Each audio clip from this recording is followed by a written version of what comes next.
So in 2014, it was estimated that the number of Asiatic cheetahs left in the world stood at around 70. Today, it is believed the figure has dropped to less than 50. Cheetah is a timely and necessary global story that shines a light on the depleting population and offers a glimmer of hope and help all of us understand the crucial need for action. Now, I'm going to welcome our lovely speakers today as we talk about how Cheetah was conceived. So we have Gareth Ellis Unwin, Nigel, and Rick. So I'm now going to share the speakers around. I'm going to spotlight them. Bear with me. There we go. So we have Gareth and we have Rick and Nigel. Hello everyone, good morning. I'm Gareth Ellis Unwin. I'm the CEO of Bedlam Film Productions and I am the producer on Cheetah The Movie. I'm Rick Edelman. I'm the writer of Cheetah and I'm also an environmentalist. Thank you. Hello, I'm Nigel. I'm founder of Outstanding.Global, which is partnering with Bedlam, and I'm executive producer. Perfect. Thanks, guys, for having you guys today for today's session. So I'm just going to ask you guys a few questions so we can let the audience know a bit more about Cheetah the movie. So Nigel, I've got a first question for you. Why did you set up Outstanding Global? I suppose because Outstanding.Global pulls everything together that I've been working on through my life, because it pulls business, it pulls environment, and it pulls the arts together.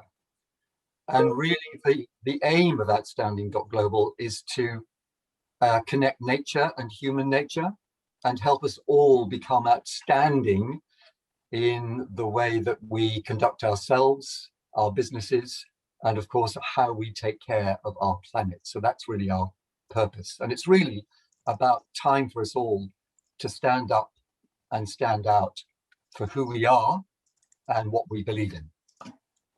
Yes, definitely. And Nigel as well, you both have a very impressive environmental history to date. Could you share some of that? What have you guys worked on? Well, I think we can both share the fact that we're nature lovers right from our early childhoods. And one of the things that really kicked off our environmental passion was the rainforest work that we did in Papua New Guinea, is that we went on a journey. We literally went to explore thriving rainforest in Papua New Guinea. And we discovered there an area of 2,000 square miles that was under threat of industrial logging. And we worked very closely with the local community to help them conserve something that they didn't even know they knew was precious. We're talking about a very, very remote group of people living way up in the Hunstein Range. And actually, one of the things that we did was we used our arts background, and with them, we created 3 environmental dramas that went on tour by Dugout Canoe, and it really helped raise the awareness. And then they asked us a very interesting question. They said to us, what are the big trees like in your place? Rick and I looked at each other and we went, oh dear. And we had to admit and said to them, we lost our big trees many, many years ago. Oh, sorry, they said. Well, why don't you go home and do something about that? And we said, okay, why don't you come with us? So we created this thing called Global Kinship.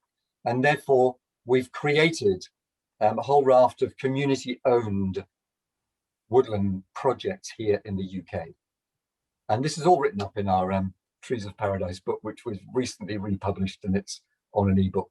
So there's an opportunity for you all to read that story. Right, nice. So remind us, what was the name of the book? Trees of Paradise. Trees of Paradise by who is he? Rick Edelman and Nigel Hughes. Perfect. That's great. Well, I recommend you guys to check it out. So Rick, my next question is, and now this is about the script for Cheetah. So tell us about the script. Give us a synopsis. What will our audience expect to watch? It's an exciting question. Okay. The inspiration for this movie is this incredible creature, the little known Asiatic cheetah, the natural jewel of Persia. And secondly, the inspiration is the unsung heroes who are giving their lives in the fight to protect it. So that is like the overview, but the story itself is seen through the eyes and the heart of a poacher, fighting for his own survival in the harsh conditions of the desert, and through the eyes and heart of his family, steeped in tradition, with their big Persian hearts, his wife eking a living with her small group of milking camels, and his daughter, a proud teacher now in the local school. And the journey that I hope you will all come on with us is firstly to have to witness the fierce fight between the poachers and the rangers that is not unique to Iran, that is being played out in many countries around the world in the protection of so many of our glorious creatures. Here, the situation is slightly different because the cheetah is so rare now. The poacher is poaching its prey, the gazelles, the wild sheep, the wild goats. And of course, that in itself is depleting the chances of the cheetah even more. And in the film, you will come with us on a breathtaking journey into the very center of the cheetah wilderness, because it has been rumored that there are two new cheetah cubs somewhere out there. And if that's true, then this will bring a little glimmer of hope to the survival of our wonderful creature. And just to complete, I would say that the Asiatic cheetah is different in morphology and in its genetics, and slightly smaller than its African counterparts. Thank you. All right. Thank you, Nick. Oh, thank you, Rick. Sorry. It's really exciting to hear that it's rumored that there's two cubs out there. So yes, Cheetah is going to be a fantastic film for us to learn a bit more about the Asiatic cheetahs. So what was the research conducted to the script for Cheetah? The research began unwittingly because, for a change, after all our rainforest efforts, we became eco-tourists. In New Year 2013, we found ourselves on the island of Geshem in the Persian Gulf. We had gone there to see the remarkable UNESCO Geopark with its Valley of the Stars and a unique mangrove forest quite far out in the ocean. And while we were there, we stayed in homestays in the villages. And there we first heard about the Asiatic cheetah. And being with the local people, an amazing quality of warmth and hospitality and open-heartedness I hadn't realized yet, but I was already doing my research for Cheetah. Nice. He was living through it. And another question regarding the script. When writing the script, how did you ensure that you were capturing the Iranian voices and culture? Absolutely. The question. Well, I've been blessed, and with much gratitude, I offer my thanks to an amazing group of people who have guided and advised me and encouraged me with all the cultural, social, and scientific details that I need to have totally within me. And that is really how I've done it. It's been a huge learning curve for me, and I'm eternally grateful to these people because I couldn't have done it without them. Yes, that's nice. It's a form of collaboration when writing the script. And I must say that one or two of them are here today, so I can thank you personally. Oh, brilliant, brilliant. Nice to have them with us today. So now, Gareth, I'm now going to go on to you. Why did you decide to pick up Cheetah? What made you want to produce Cheetah? So my involvement with the project goes back just over a year. A very good friend of mine, Lucy Fawcett, who's a literary agent at Shieldland Associates, got in touch and mentioned that she had one of her writers who had basically come up with a concept for a film, which was Rick, and she invited me to take a look at the idea and get to meet Rick and Nigel.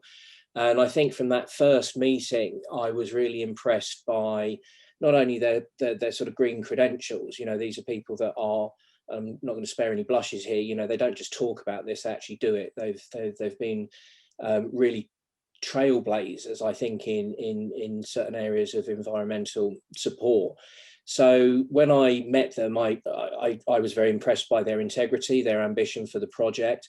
And I think, you know, I'm always on the lookout for something that may add to the Bedlam slate that we haven't done before. I always seek out a challenge, and I think Cheetah is a real challenge, not just because of the story it's telling, but also its production processes we hope to achieve with it. So there was some people I really wanted to work with. It was a story that I thought was very, very strong and important. And I always have half an eye to the Bedlam slate because I want it to be representative of the films that I want to go and see as an audience member, you know. And I felt that the idea of Cheetah had some really strong traditional tropes. You know, if you go and look at sort of films like Gorillas in the Mist or Born Free, you know, those great conservation stories that have lasted the test of time.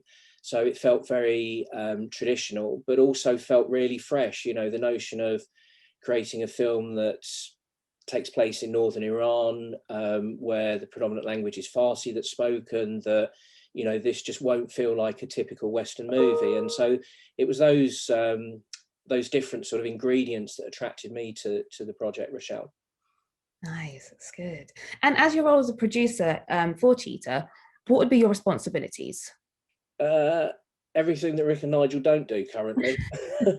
It's funny, a lot of people sort of say, well, what does a producer do? You know, everyone can probably on this call identify half a dozen actors by name and probably 3 or 4 directors by name, but you'd be hard pushed to name a producer. But the producer's job is basically to try and make a happy marriage between the creative ambition and the commercial requirements of a project. I often say it's almost like being a property developer. You know, a property developer would look at a plot of land, would recognize what that land would cost, what it would cost to build on that land, and would have to have a sense of what the market value of those properties that they might build on that land would be. And it's the same with a film. I have to look at a film as a concept or as a script and have a sense of what it's going to cost to produce, but then have a sense of what the market might pay for it. So it's the bringing together of the creative ambition and the commercial requirements of any project.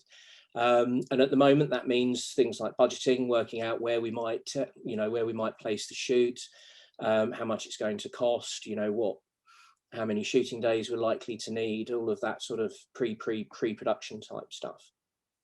Yeah, so you got to be very mindful and very open about all the, you know, the things that could come up, and as well as like planning for the pre-production stuff, as you mentioned.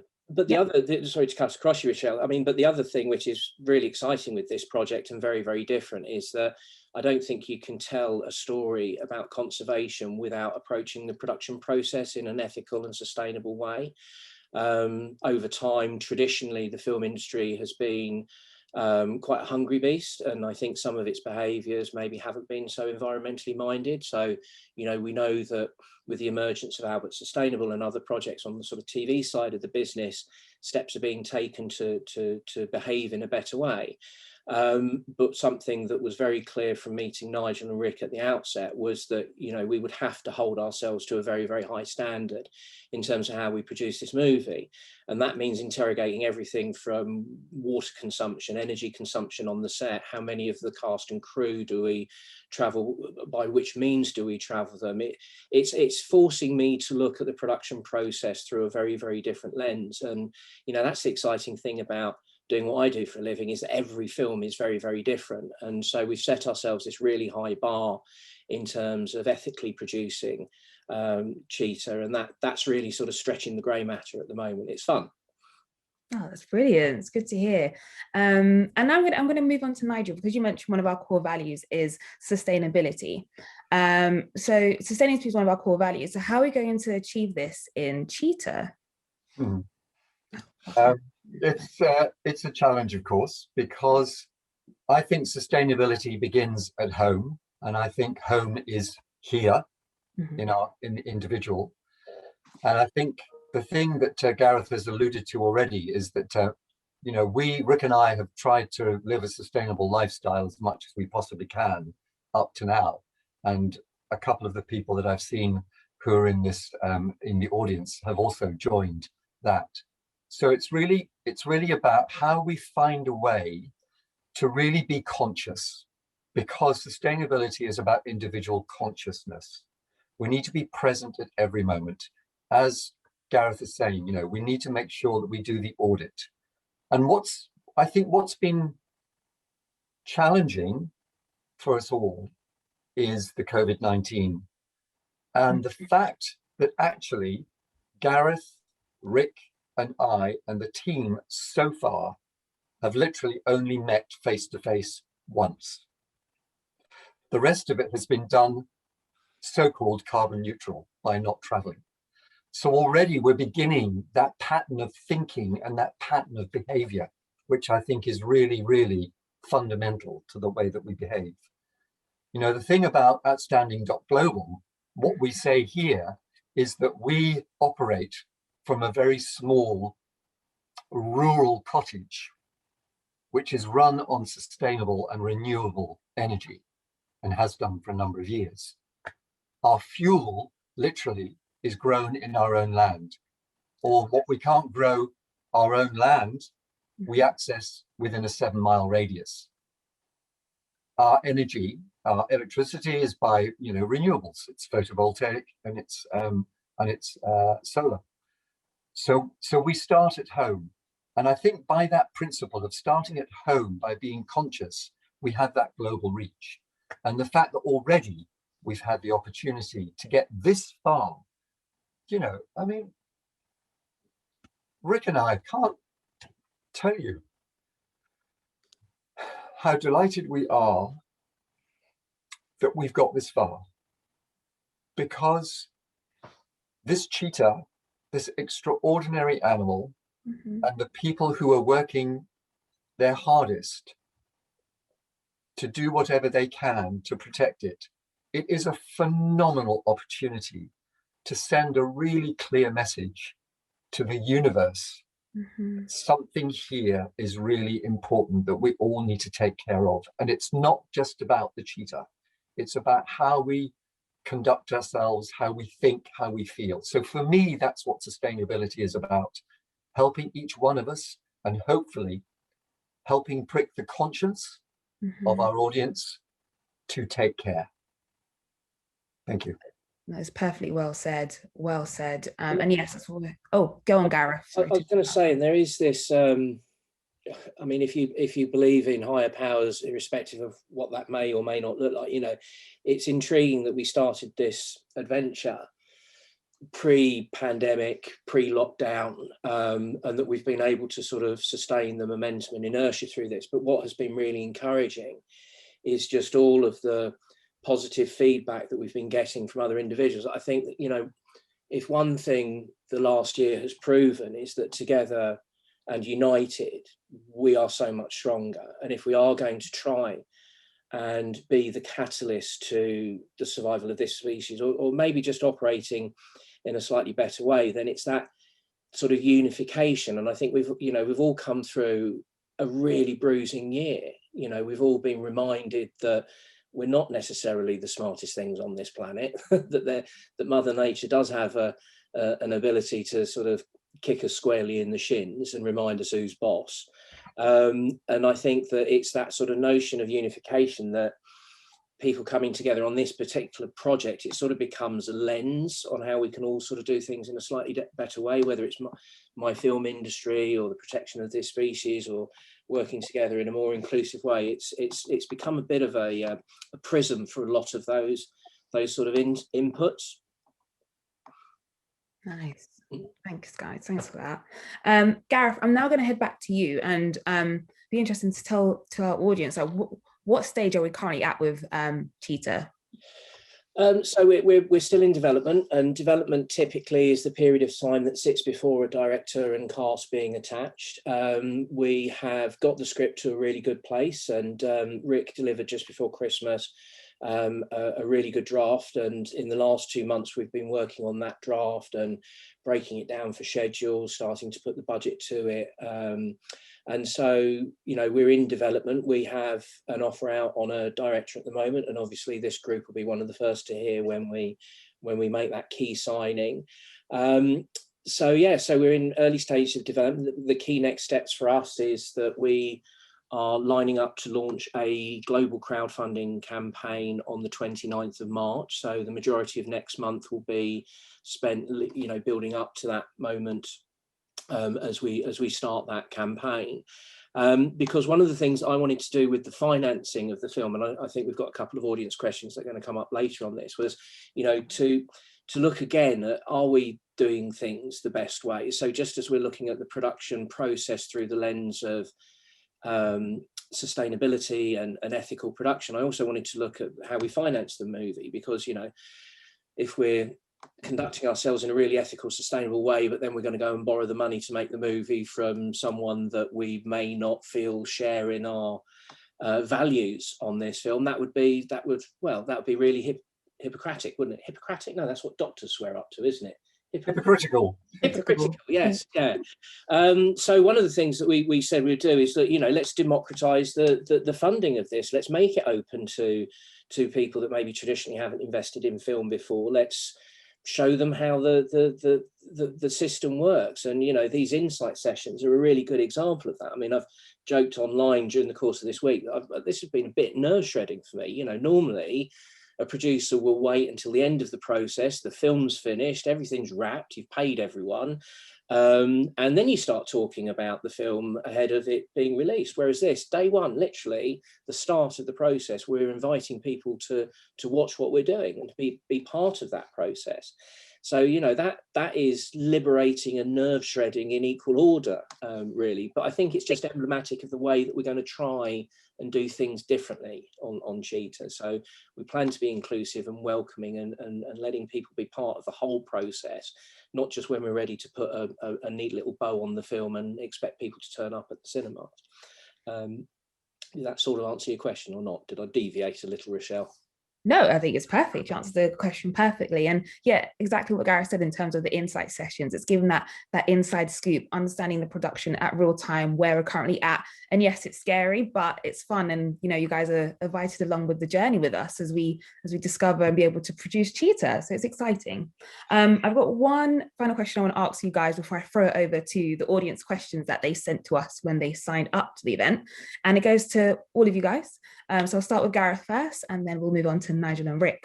What do we aim to achieve once we have created Cheetah? So what do we want to achieve? So over to you, Gareth. I'm going to limit my response to the film industry part of it, because I'm sure Nigel and Rick will talk about some of the bigger, wider global issues. But what I'm hoping Cheetah will be is firstly a roadmap for those smaller productions that are put together independently that want to achieve a more ethical production process.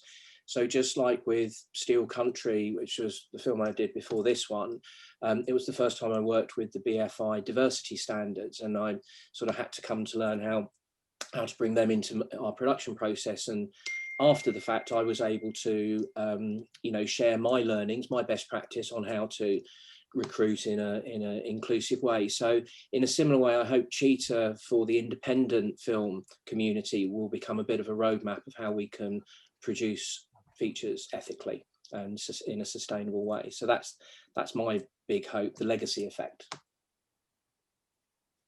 All right then. Rick, do you want Okay. I think for me personally,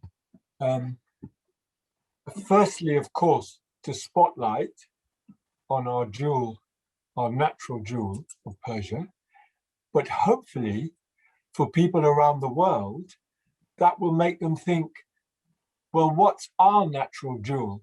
And is our natural jewel in danger too? So maybe there'll be a growing awareness on a whole circle of natural jewels around the world, who people will begin to be more aware of and take more care of, so that our stupendous planet is not depleted further for our children and our children's children. Yeah, and if I can add that what we're doing, I think, which is really important, is that we're wrapping around an active education program. Because of course, what we want to do is we want to capture this foyer moment, whether it actually be in a real cinema theatre or a download. But there's only that 90 seconds, I suspect, after people have enjoyed and been on this extraordinary adventure of this Cheetah the Movie. We need to grab the opportunity to help them do something with the emotional impact. So we've got an education program that's in development with a number of partners. And again, we really want to thank everybody from the bottom of our hearts about how we've been reaching out to an extraordinary bunch of people who are really helping us shape and form the education program. Because for me, this is about raising awareness. This is about helping us all take an active part in our futures, not just the Cheetah's futures, but the future of this planet. That's what Outstanding.Global is about. Ourselves, each other, our businesses, but most importantly, our planet.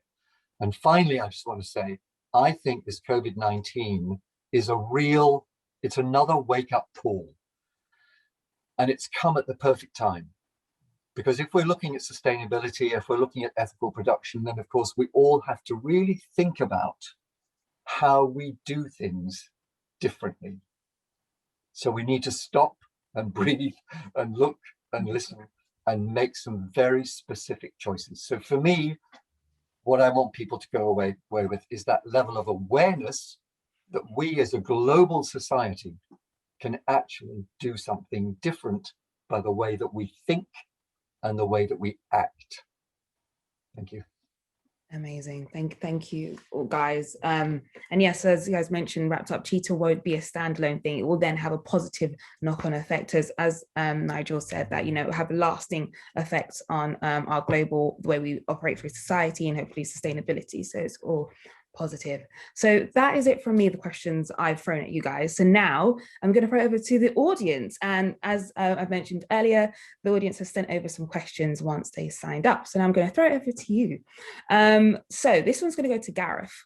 What process go into financing a film? So as you know, Cheetah is different from other previous films. So if you want to talk generally first about what is the process when financing a film? Okay. Gosh, 23 years of experience boiled down into a 60-second response. I spoke, the processes of financing a film are basically, the author of the piece, i.e. the writer, will want to see that film made, and the producer will have done an assessment of the creative ambition and the commercial requirements of that and piece together the budget. Film financing is evolving all the time. We've seen a very dramatic shift recently with the arrival of the streaming services such as Netflix and Amazon, etc. That has really affected quite a significant change to the way that the filmed content is financed.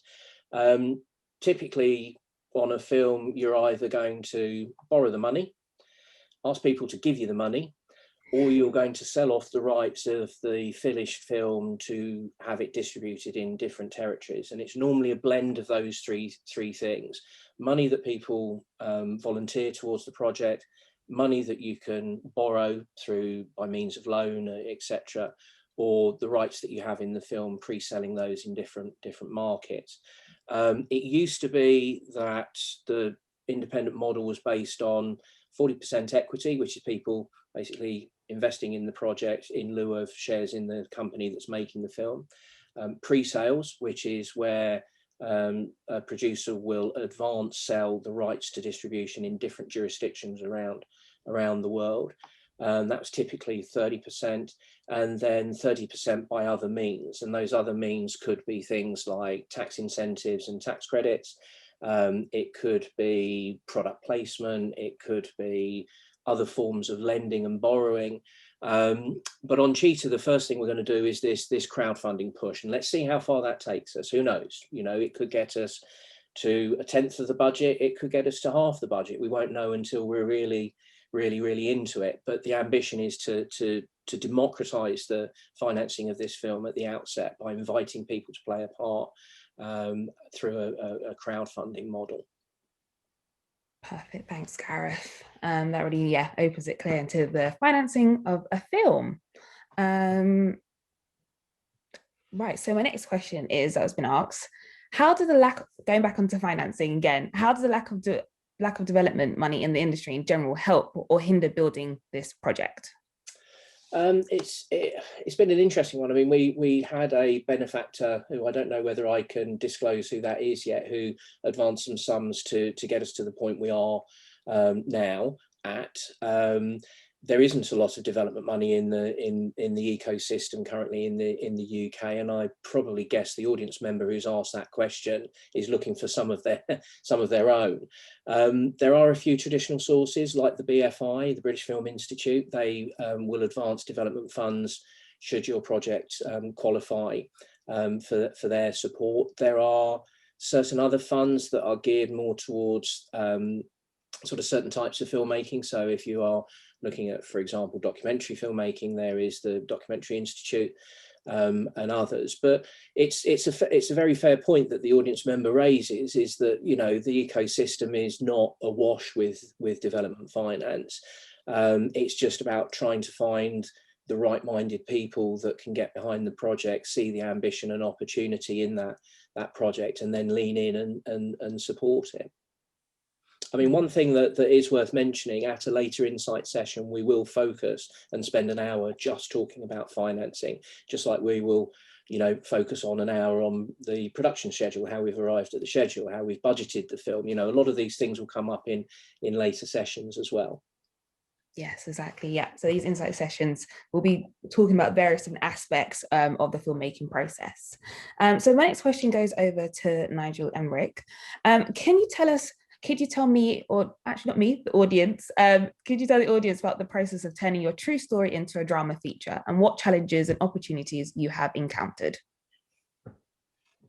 Oh, one or two. Okay, well, can I just start before you do that? Because I think the thing that is really important for me is the derivation of this story was in the form of a drama, and there was feedback. People read it and said, gosh, you know, Rick, you write in such a cinematography way that actually we think this ought to be a movie.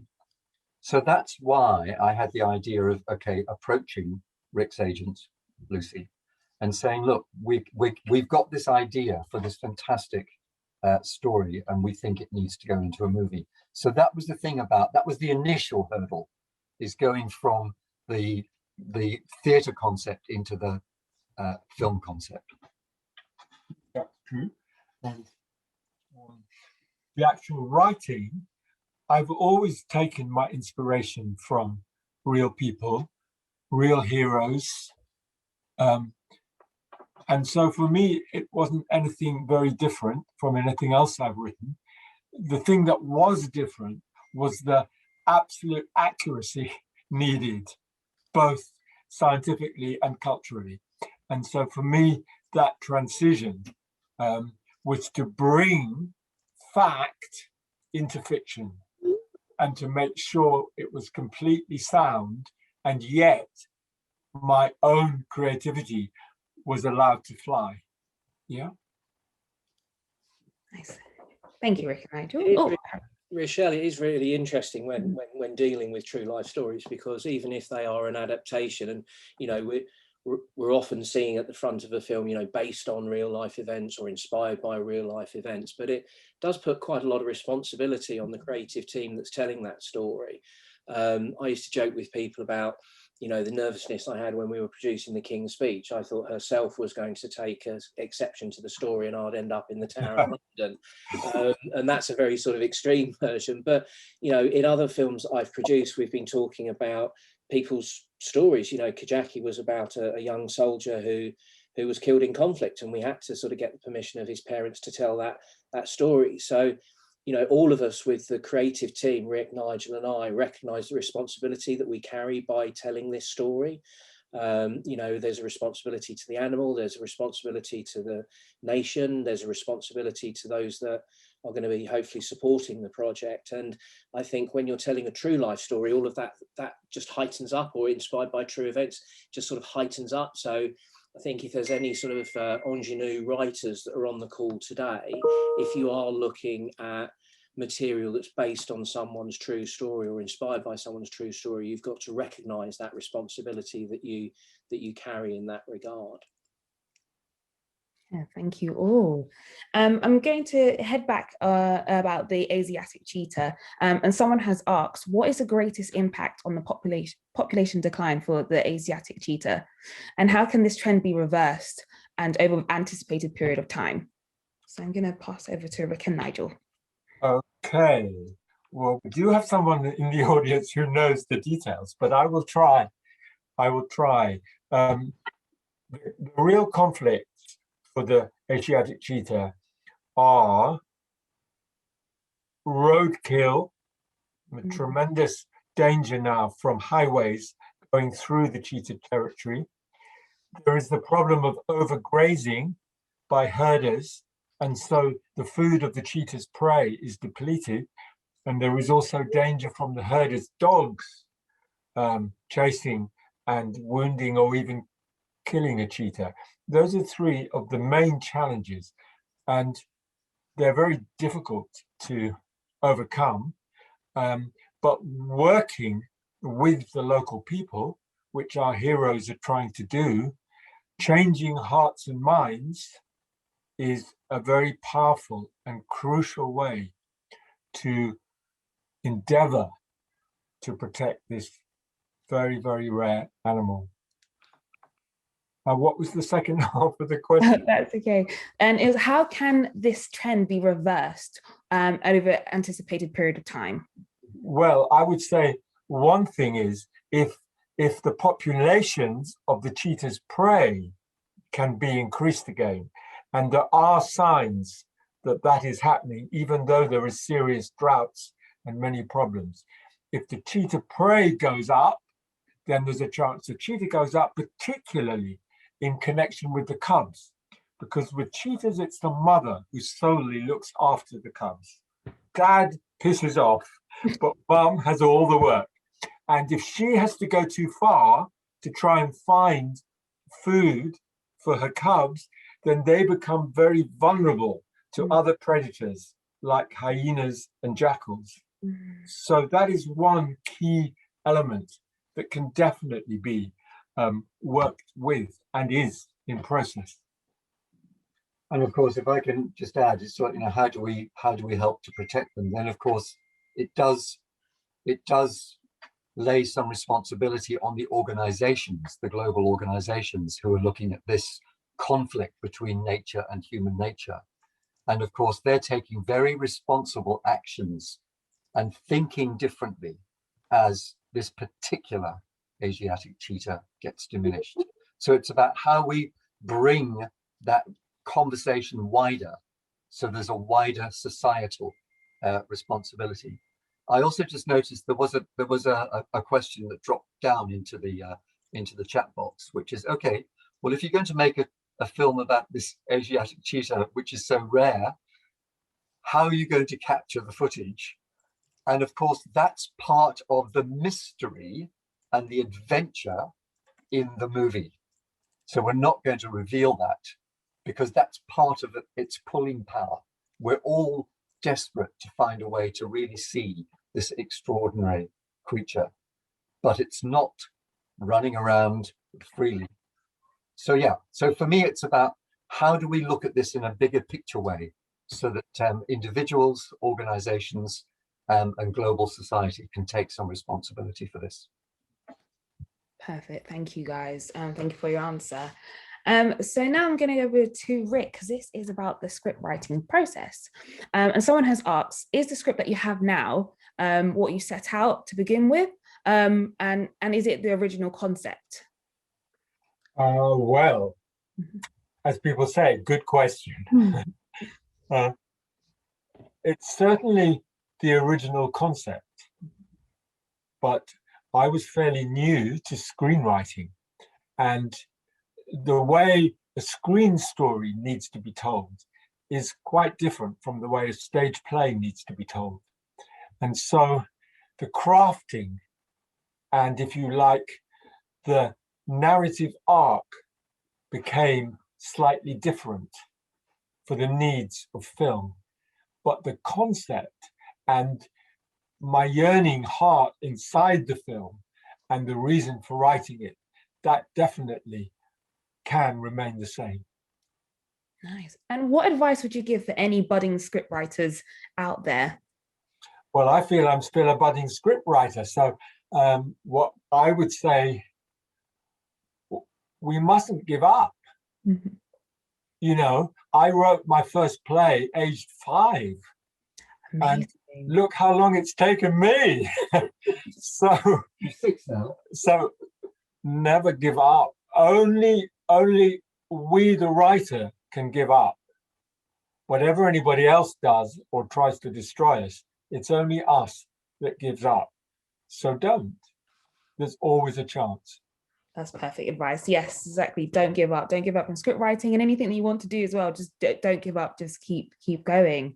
So my next question is, I'm going to throw this over to Gareth, because you worked in film for quite a long time. Do you have a favorite part of the journey throughout the whole filmmaking process? Is there a bit where you're like, oh yes, I can't wait to work on that because of it's exciting? Tell us. Yeah. Thank you for reminding me that the career is long and varied. I've never done anything else, actually. I've only ever made film and TV projects. So I think there's moments. I wouldn't say that necessarily one trumps any of the others, but there is, you know, I love that initial excitement when you've got a new idea pitched to you whilst it's still that sort of nascent concept moment. So, you know, if it's original, if it's new, if it's fresh, you know, there's that little zing that you get when you think you've found a piece of material that really stands out. I always still get very excited about actually shooting, you know, the period of photography. That comes from, you know, I was an assistant director for 13 years before I started to produce. So, you know, I still just love being on set and part of that team. In fact, I was actually on a shoot just this Thursday just gone. And the night before, it was like this mixture of the night before Christmas and the night before the first day of school. It was just amazing, you know. So I really like being back on set. There's always a sort of strong sense of camaraderie on a film crew, you know, everyone pulling together, working really, really hard. Another sort of peak moment is when you share the finished film for the first time with other eyes, so not just people that have worked on it. You get quite sort of insular as you sort of get through the later stages of both the shoot and then on into post-production, and you've been living and breathing a project for quite often more than a year. And that moment where you've sort of you share the finished film with the public is always a real sort of heart in the mouth moment. And you know, if it goes well, you feel like you're king of the world, and if it doesn't go well, you sort of, you know, sob yourself to sleep that night and then wake up the next day and work out how you're going to try and fix it. So I would say, yeah, those three moments for me, the spark at the point of genesis, when you get to hear a new piece of material, getting to actually shoot, you know, the first day of principal photography is always a really exciting day. And then that time that you first share the finished film with people that are not part of the production team, those sort of three standout moments for me. Nice, thanks, Gareth. And I want to just touch upon your recent experience as you on a film set. What has that been like during COVID? Because I know industry is still been going on after the second and third lockdown. So yeah, would you be able to give us some insight in terms of what it's like to film during COVID? Sure. I mean, interestingly enough, I sort of, a number of the people on this call know I have work away from Bedlam. I'm the head of film and animation at Screen Skills, the UK charity that enables those that want to start in the industry and supports those that are already working in the industry. And as part of that work, I was very close to the development of the COVID-19 safe return to production guidance that was produced last summer. And a year ago, I was on set at the National Film and Television School testing this guidance, and it was a very, very different world. Everyone was trying to sort of understand how to safely shoot with the presence of this virus around. But 1 year on, the set that I was on Thursday was remarkably different. The crew had just got into lockstep. They knew how they had to conduct themselves, how they worked with the equipment in a different way, how they respected social distancing, how they were very observant of the cast needing to be sort of bubbled and very careful with who had direct interaction with the cast. And I found elements of it really sort of, you know, quite challenging. It was the first time, I mean, look, frilly cuffed filmmaker moaning about having to wear a mask all day. This is nothing compared to frontline key workers or those that are in hospital, but wearing an N95 mask for 12 hours during the day was really uncomfortable, and was, you know, I felt I couldn't communicate with the crew as effectively as I used to if I could use, you know, if I didn't have the mask on. So it's challenging, and I've got a lot of respect for every production that's been able to get back to filmmaking whilst we're under these restrictions. But it has really changed things, and I think in some way has made some changes that we probably won't row back from. You know, we've all had to get used to remote working. A lot of productions on a film would tend to be in the same volume, would be in the same office, in the same space together. And that's completely shifted. You know, the accounts are remote, the costume department's remote, the art department's remote. So I think some of those things won't necessarily revert back to the old normal at the point at which that the virus is less present. But no, it's been remarkable to see how the industry's managed to change its processes and practices to accommodate the restrictions they're under at the moment. Oh, thanks for giving us that insight, Gareth.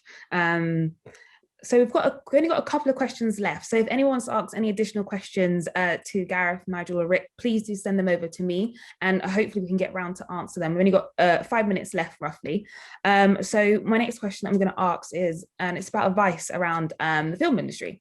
So the film industry is a very competitive industry to get into. So what are some of the qualities that makes a newcomer stand out from the others? So what advice would you be able to give for up and coming people that want to work within film and TV? Gareth, I'll throw that to you. We need to know that, yes. Gosh, so it's difficult to boil it down. I think, you know, I appeared on a Radio 4 programme recently, and I think I managed to nail the answer to this the most succinctly I've ever done in the last 4 years. I think it comes down to hard work and homework. So what do I mean by hard work? I think you have to recognise that it is an industry that is challenging to break into. It is a creative industry. You know, the standing workforce is about 215,000 people across the entirety of the screen industries. So this isn't a career path that has millions of jobs at the end of the road. So you have to be prepared to work hard. And that means the hours, it means sort of revisiting things. It just means you've really got to apply yourself. And the other side of it is homework. You know, things are very different these days. You know, when I was starting out in the industry, it was a real closed shop, you know, unless you knew someone, you struggled to get in. Whereas now, you know, you can do so much more homework. There are a lot of resources, you know, for example, at the Screen Skills website, a lot of resources about pathways in, the different jobs that are available. You know, so I think it's a case of be prepared to do hard work and also recognise that you need to do your homework. Love it. Hard work and homework. Perfect advice to live for anyone that wants to get in within the film industry. I guess we touched upon it already, but it's good to just reiterate that message. And how is this production? So how is Cheetah different from the norm of other productions? So I can give this up to all of you guys. I'll start with Gareth.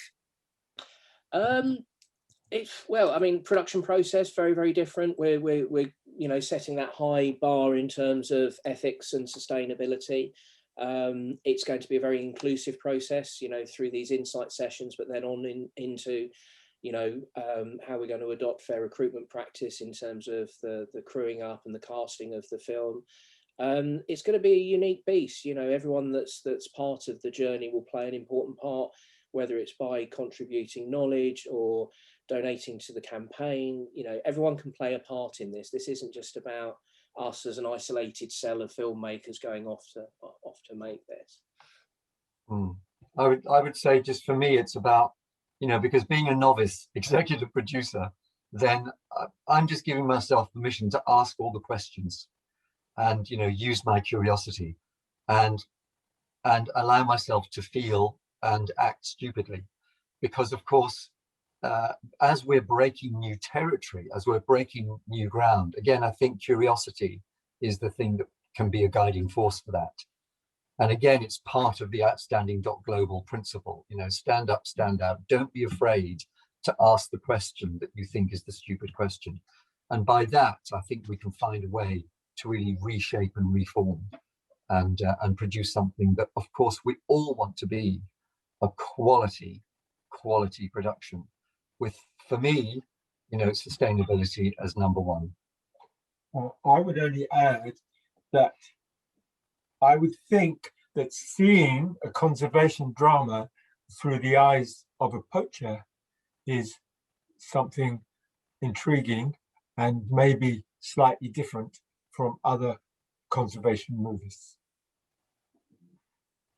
Nice. Oh, yes. And thank you all. No one hasn't sent me any additional questions, and we're coming up to having 2 minutes left of today's insight session. So thank you guys for joining us today and taking part in today's Genesis session. If you guys want to find out the latest information to do with Cheetah, please head on down to our website, which is Cheetah The Movie, where you could sign up to our newsletter, where you can get the latest information of where we're currently at with production, if you want to find out a bit more information about the Asiatic cheetah. I want to just throw over to Gareth as well quickly, if you have any final thoughts that you'd like to share with the audience. No, I just wanted to say thank you. You know, everyone's given up an hour on their Saturday morning to come and hear our pleas of support. We will be running these sessions fortnightly. They'll have a different focus each time, and we'll be able to do deeper dives on different areas of the production process. The next event will be the 13th of March, again, Saturday, 11 o'clock. And on that occasion, we're going to introduce you to the wider group. So, you know, as Rick and Nigel have both mentioned, we're here as the three of us, but we're very much on the shoulders of educators and scientists and conservationists, a lot of people that are helping to feed into the Cheetah project. So we're going to introduce you to a number of them in 2 weeks' time. As Rochelle mentions, you can sign up to be part of our mailing list on the website. So I urge you to do that. You can obviously follow us on our social media channels, which Rochelle will share. This recording will be put up on the website in due course, and there will be a little fact sheet that will accompany the video that you can download and keep and build up over time. But no, that's it. That's the plug for the next one, and a plea to sign up and stay close to the process. And I've just really enjoyed meeting you all over the course of today's session. Great, thank you. And I guess before we close up and end today's session, Rick and Nigel, do you have any final thoughts that you'd like to share with the audience as well? I would just say thank you.